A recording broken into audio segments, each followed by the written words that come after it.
Hola a todos. Esta es la unidad 4, memoria de trabajo de la clase AK3. Ok. Ups. Para empezar, quisiera que se imaginen cuáles son los procesos, hasta lo que, dentro de lo posible, cuáles son los procesos, que se imaginen los procesos involucrados en las siguientes actividades. Leer una novela, entenderla, aprender a tocar una pieza en el piano mientras se lee la partitura, entender lo que significan los resultados de un experimento complicado, por ejemplo, el de la última clase sobre el papel de la similitud en la ceguera inatentiva. Ir manejando a un nuevo lugar, siguiendo instrucciones con el GPS. Otra vez, imagínense que están haciendo esto, ¿qué imaginan que está pasando en su cabeza? Coordinar un equipo de soldados para capturar a El Chapo, cualquier criminal difícil de capturar. Ok. Pregunta. Ahora, leer una novela, aprender a tocar una pieza en el piano leyendo nomás la partitura, entender lo que significan resultados de un experimento complicado que se les presenta por primera vez. Ir manejando a un nuevo lugar, siguiendo las instrucciones de GPS y coordinar un equipo de soldados para capturar a un criminal. ¿Pueden imaginar que esas actividades comparten procesos cognitivos? ¿Cuáles serían? Voy a saltar muy rápido, les voy a decir lo que opino yo.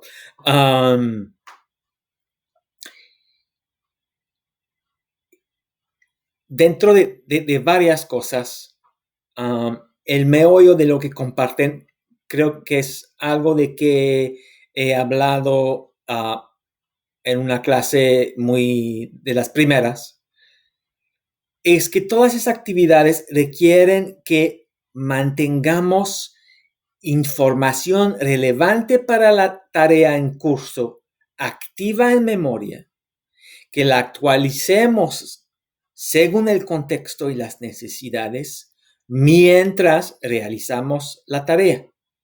Okay, ¿cómo es eso con leer una novela? Pues para leer una novela, básicamente, la gran mayoría de las novelas, si estoy en la página 150 de 300, pues tengo que acordarme lo que ha pasado antes para entender lo que estoy leyendo ahora. Entonces tengo que mantener cierta información activa en memoria mientras leo para pues entender la historia, seguir entendiendo. Y voy actualizando conforme voy leyendo.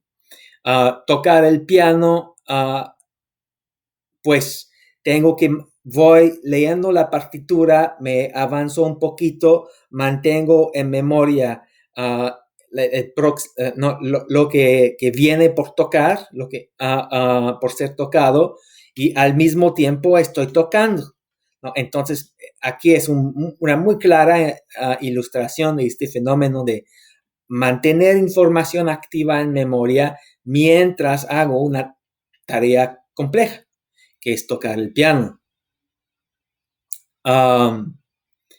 Interpretar los resultados de un experimento, pues cuando se ven los resultados por primera vez, cuando les enseñe los resultados de ese experimento complicado en que el objeto irrelevante puede ser similar a los objetos ignorados o no, y es igual de similar al objeto en que nos estamos enfocando, etcétera. Pues cuando llegan al momento de los resultados y les digo, ay, miren, ¿no? Todos detectaron la cruz cuando era blanca, pues para entender lo que significa esto, hay que mantener en memoria toda esa información acerca del método, de todo el diseño del experimento. Y mantener esa información en memoria mientras se interpretan los resultados. Ir manejando a un nuevo lugar, pues es similar al piano, ¿no? Recibimos las directivas del GPS que nos dicen qué vamos a tener que hacer en algunos minutos y al mismo tiempo estamos manejando, ¿no? Dirigiendo nuestra atención al tráfico, etcétera, ¿no? Pues tratando de no chocar, etcétera, etcétera. Entonces, estamos manteniendo las directivas del GPS en memoria activas mientras manejamos y mientras procesamos toda la información visual y sonora que es necesaria para manejar correctamente. Y pues coordinar un equipo de soldados requiere mantener el plan de la intervención del edificio, la ubicación de los soldados a cada momento. Si yo soy el coordinador de la misión de los soldados, tengo que mantener todo esto en memoria mientras yo también voy actuando y actualizo mi plan y la ubicación de los soldados mientras avanza la misión. Ok, entonces lo que tienen en común todas esas actividades es eso de mantener información activa mientras se procesa otra información para realizar una tarea.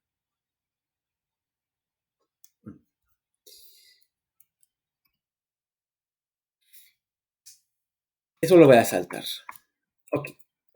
Bueno, pues me repito un poquito los procesos compartidos. Otra manera de decirlo es que todas esas actividades requieren una especie de pizarrón mental en el cual se puede mantener información activa y esa información puede venir del entorno o de la memoria a largo plazo y se puede al mismo tiempo que se mantiene esa información activa en el pizarrón, procesar otra información que sea relevante para llevar a cabo una tarea en tiempo real. O sea, ¿no? Para decirlo en pocas palabras, todas esas tareas requieren lo que Alan Baddeley llamó una memoria de trabajo. Ok. Pues esto es el tema de hoy, es pues más preciso, ¿qué es la memoria de trabajo? Y cuál es su capacidad, qué limita la capacidad de la memoria de trabajo. Porque una de las cosas que creo que es clara para todos es que la capacidad de nuestra memoria de trabajo es limitada. La cantidad de información que podemos mantener activa y que al mismo tiempo estemos procesando información es limitado.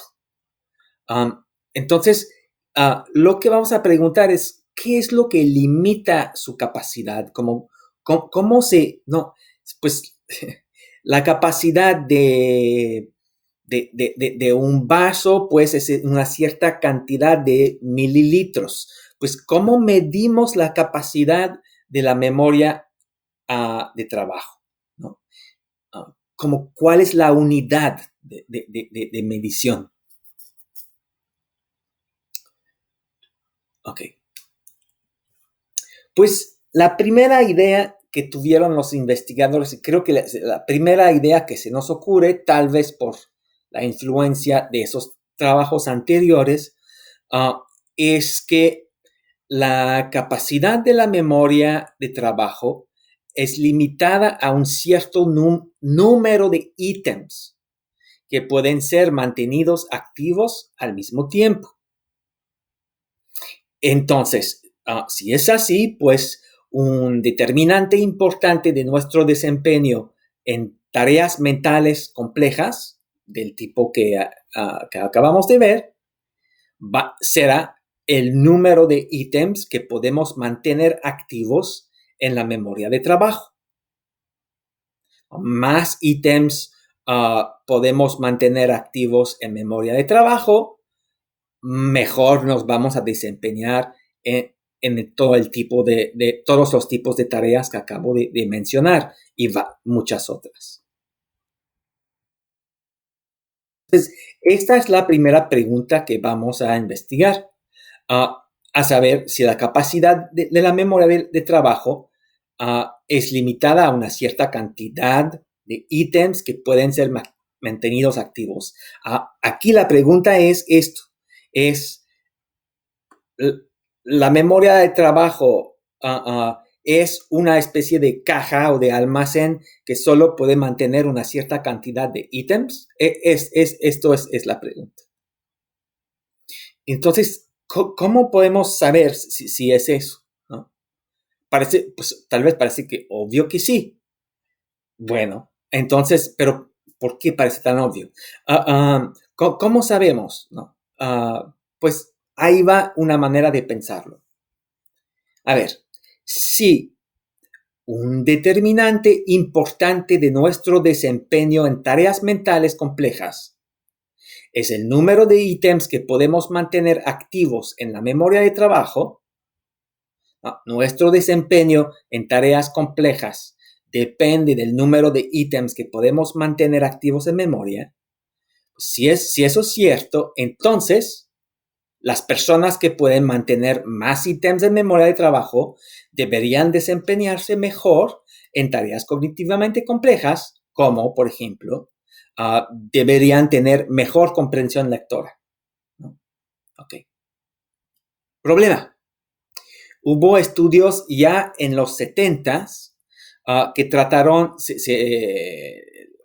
varios investigadores empezaron a interesarse, preocuparse por las habilidades lectoras de los niños y de tratar de entender qué es lo que hace que unos niños tienen dificultad con la lectura y otros menos, etcétera. Y una de las cosas que se investigó dentro de muchísimas es esa cuestión de, pues, podría ser que los niños que tienen más facilidad con la lectura sean niños que pueden mantener más ítems en su memoria de trabajo. Y la respuesta a esa pregunta fue no. Que no importa, pues sí, eso, ¿no? Que el punto es, lo que se observó es, ¿no? ¿Cómo supieron esto? ¿No? Pues tuvieron maneras de evaluar, no, seleccionaron un grupo de niños, tuvieron maneras de evaluar su habilidad lectora, dividieron los niños en buenos lectores y lectores con dificultades, y luego evaluaron cuántos ítems pueden mantener en memoria todos esos niños. Y lo que observaron es que los niños que eran buenos lectores según sus pruebas, no podían mantener más ítems en memoria que los que tenían dificultad de comprensión.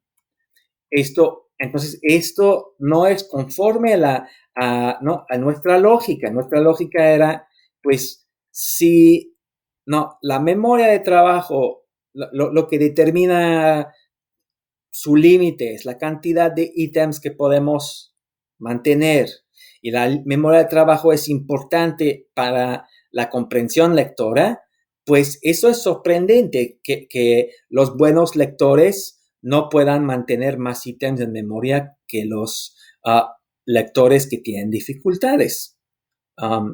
no es conforme tanto a la idea. Por supuesto, puede ser que ¿no? las diferencias entre los buenos lectores y los que tienen dificultades, pues no tienen que ver con la memoria de trabajo. También eso es posible. Pero otra posibilidad es que no estamos midiendo la capacidad de la memoria de trabajo de la manera correcta.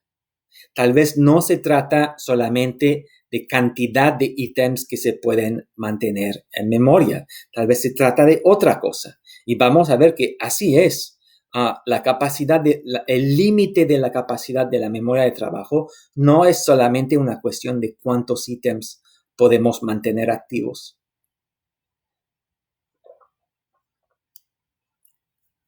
Entonces sigo con eso. Esta exploración de esa idea de que el límite de la capacidad de la memoria de trabajo es una cierta cantidad de ítems. Ahora, con una lógica un poquito diferente. Ok, entonces, si realmente la capacidad de la memoria de trabajo es limitada a una cierta cantidad de ítems, entonces una lista suficientemente larga de ítems que hay que mantener en memoria debería poder ocupar toda su capacidad. O sea, deberíamos poder llenar, ¿no? Con que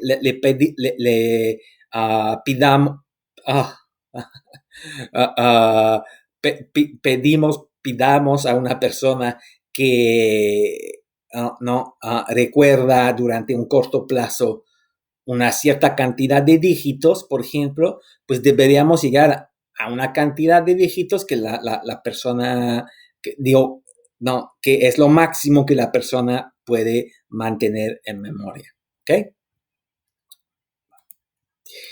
Bueno, okay. Entonces, si eso es cierto, si una lista suficientemente larga, una lista de ítems suficientemente larga, ocupa toda la capacidad de la memoria de trabajo y no se pueden llevar a cabo actividades cognitivamente complejas sin tener espacio en memoria de trabajo, entonces, obviamente, no debería ser posible llevar a cabo tareas cognitivamente complejas mientras nuestra memoria de trabajo está ocupada por una lista de ítems suficientemente larga. ¿No? Si lleno mi memoria de trabajo de unos dígitos, que es el máximo de ítems que yo puedo manejar, y si me pides al mismo tiempo que haga una tarea de razonamiento o me presentas un texto y quieres que lo entienda al mismo tiempo que estoy manteniendo los dígitos en mi memoria, pues si lo que limita mi capacidad de memoria se limita al número de ítems que puedo mantener, no debería poder hacer esas otras cosas. No, mi memoria está completamente ocupada con los dígitos, no puedo hacer más. Esa es la idea.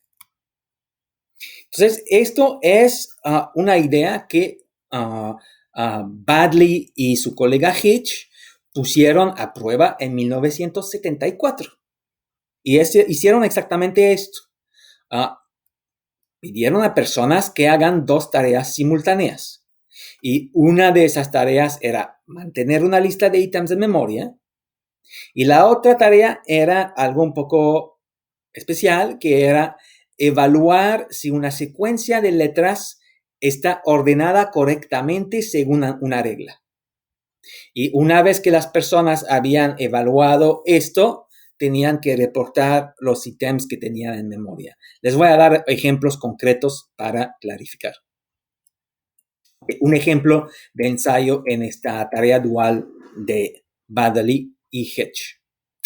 Entonces se escucha una secuencia de entre 1 y 8 dígitos presentados en orden aleatorio uno por uno. Y luego la persona que participa ve algo así. A precede B. AB. Y la persona tiene que decir si las letras que están aquí, AB, están ordenadas según la regla que viene justo antes. En este caso es correcto. A precede B. Y tienen que responder lo más rápidamente posible. Y luego, una vez que han resuelto este problemita, reporten los ítems que tienen en memoria. Otro ejemplo del mismo, otro ensayo en el mismo experimento. Escucho mi lista a memorizar, que sería distinta a la lista que escuché en el primer ensayo, y ahora veo esto. A no está precedido por B, BA. ¿Es correcto o no es correcto? A no está precedido por B. No es correcto. Es más difícil, ¿no? Entonces, varían el nivel de dificultad de esta segunda tarea de evaluar el orden, ¿no? Si el orden de las reglas, de las letras, perdón, corresponde a la regla. Varían la dificultad de esa tarea. Y una vez que he decidido si pues las reglas, las letras siguen la regla, reporto los ítems que tengo en memoria. Ok, aquí van los resultados que observaron. Lo que tenemos aquí son dos variables de la conducta de los participantes. En este eje aquí en la izquierda es su tiempo de reacción. ¿Cuánto se tardaron en ver si las letras, el orden de las letras era conforme a la regla que viene justo a su izquierda? ¿Cuánto se tardaron? Esta escala va de pues 2.2 segundos hasta 2.8. Nos vamos a enfocar en esto primero. Y lo que tenemos aquí abajito es cuántos dígitos tenían que mantener en memoria, ¿no? Entonces, estos tiempos de respuesta a la evaluación del orden de las letras es una media de muchos ensayos en los cuales variaron la regla que había que evaluar, ¿no? Puede ser tipo A precede B, o A no está precedido de B, o A sigue a B, o B sigue a A, etcétera, etcétera. Hacemos muchos así y tomamos la media del tiempo en que se tardan las personas. Y luego repetimos esto con 0 dígitos en memoria, 1, 2, 3, 4, hasta 8. Y estos son los resultados de que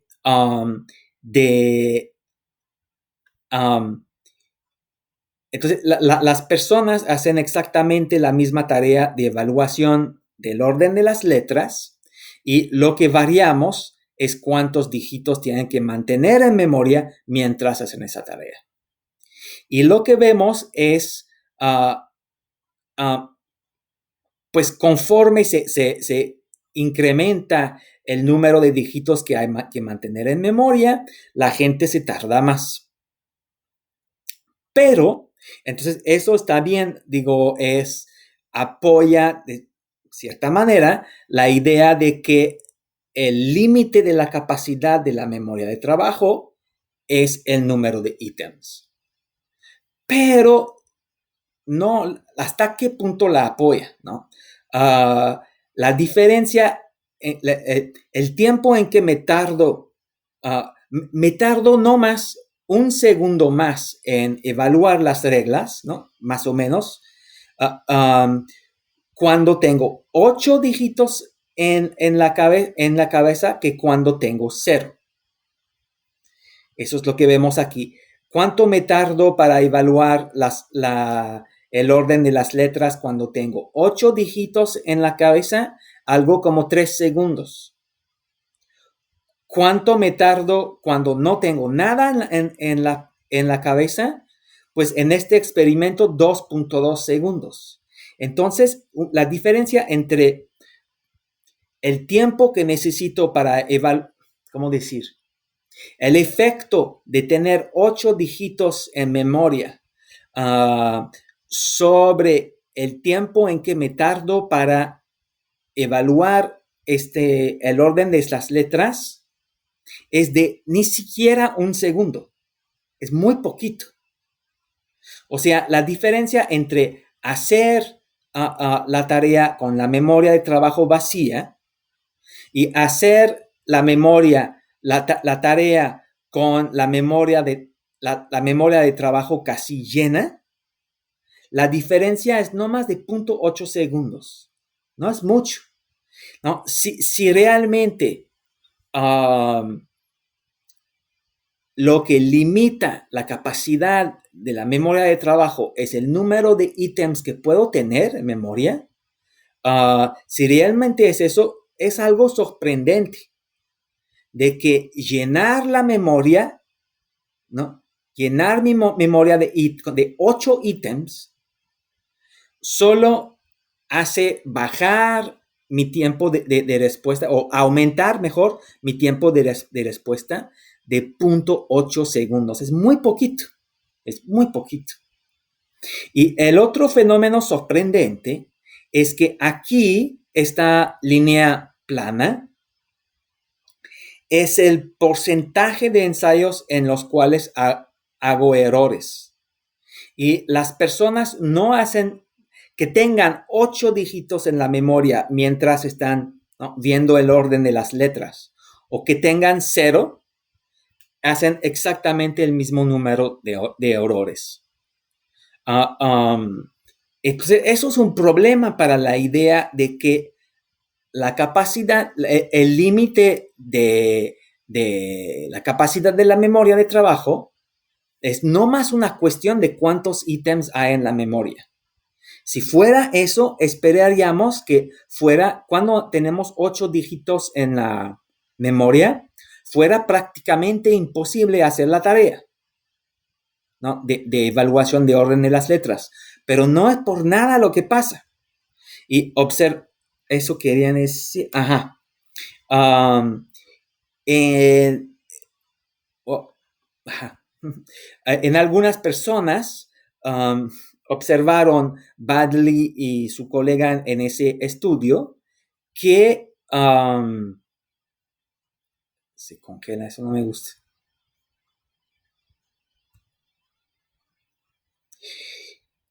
Badley y su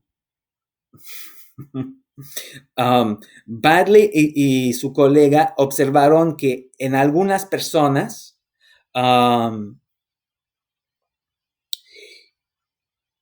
había que darle, para ver una diferencia, para que se tarden más en la tarea de evaluación del orden de las letras, para que se tarden más en esa tarea, había que darles una carga de hasta 7 o 8 dígitos. Con menos que eso, no se tardaban más. No. Ok, voy a tomar una pausita aquí.